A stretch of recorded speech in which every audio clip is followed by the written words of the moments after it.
ఒక తల్లికి ఇద్దరు కొడుకులు ఉండేవారు. ఒక కొడుకేమో పెద్ద కొడుకు ఉద్యోగ ప్రయత్నాలు చేస్తూ చదువుకుంటూ ఉండేవాడు. చిన్న కొడుకు ఇంటి దగ్గరే ఉంటూ వ్యవసాయం పొలాలు చూసుకుంటూ ఉండేవాడు. ఆ తల్లికి ఇంటి దగ్గరే ఉండే చిన్న కొడుకు కష్టపడి ఎక్కువ పని చేస్తున్నాడు, వ్యవసాయం పనులు చూస్తూ బాగా కష్టపడుతున్నాడు అని చెప్పేసి కొంచెం ప్రేమ, జాలి, దయ అన్నది ఎక్కువగానే ఉండేది చిన్న కొడుకు పైన. పెద్ద కొడుకు నీడ పట్టునే ఉండి పని చేస్తాడు కదా, సుఖంగా సంతోషంగా ఉంటాడు అని ఆమె ఆలోచన.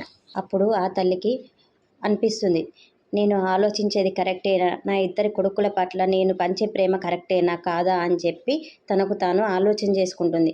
అప్పుడు అనిపించింది తనకు, అయితే నేను చేసేది కరెక్టేనా కాదా అన్న విషయాన్ని నిర్ధారణ చేసుకోవాలని ఆ రోజు రాత్రి వాళ్ళు పడుకున్నాక ఇద్దరి కొడుకుల చేతికి వెన్న పెడతాను. ఎందుకంటే వెన్న పెట్టడం వల్ల ఎవరిలో అయితే మానసిక ఒత్తిడి ఉన్నదో వాళ్ళ శరీరం నుంచి వేడి అన్నది బయటికి వచ్చి వెన్న అన్నది తొందరగా కరుగుతుంది. దానివల్ల ఎవరు శారీరక శ్రమకి మానసిక ఒత్తిడికి గురవుతున్నారు అని చెప్పి నాకు తెలిసిపోతుంది అని చెప్పి ఆ తల్లి అనుకుంది. అయితే ఇద్దరి చేతికి వెన్న పెడుతుంది. చిన్న కొడుకు చేతిలో వెన్న ఎక్కువగా కరగదు, పెద్ద కొడుకు చేతిలో వెన్న మొత్తం కరిగిపోతుంది.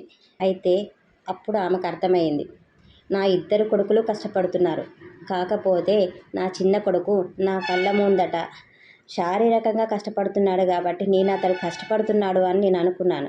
కానీ నా పెద్ద కొడుకుకి నేను చూడని కష్టము, మానసికంగా ఒత్తిడి అవి ఎక్కువగా ఉన్నాయి అని అప్పుడు అర్థమైంది ఆ తల్లికి. అప్పుడు అనుకుంది ఆ తల్లి, అరే నేను ఎంత పెద్ద తప్పు చేశాను, నా కళ్ళ ముందు కష్టపడ్డవాడినే కష్టం చూశాను తప్పితే నా వెనకాల కష్టపడ్డ నా పెద్ద కొడుకు కష్టం నేను చూడలేకపోయాను అని. శారీరక కష్టం కన్నా ఎక్కువగా మానసిక ఒత్తిడి అన్నది ఎంతో మనిషికి నష్టము కష్టము చేకూర్చుతుంది కదా. అలా అప్పుడు ఆ తల్లి కళ్ళు తెరుచుకొని ఇద్దరి కొడుకుల్ని సమానంగా చూడడం మొదలుపెట్టేది. మనలో కూడా చాలామంది తల్లులు ఎక్కువ శాతం అలాగే ఉంటారు.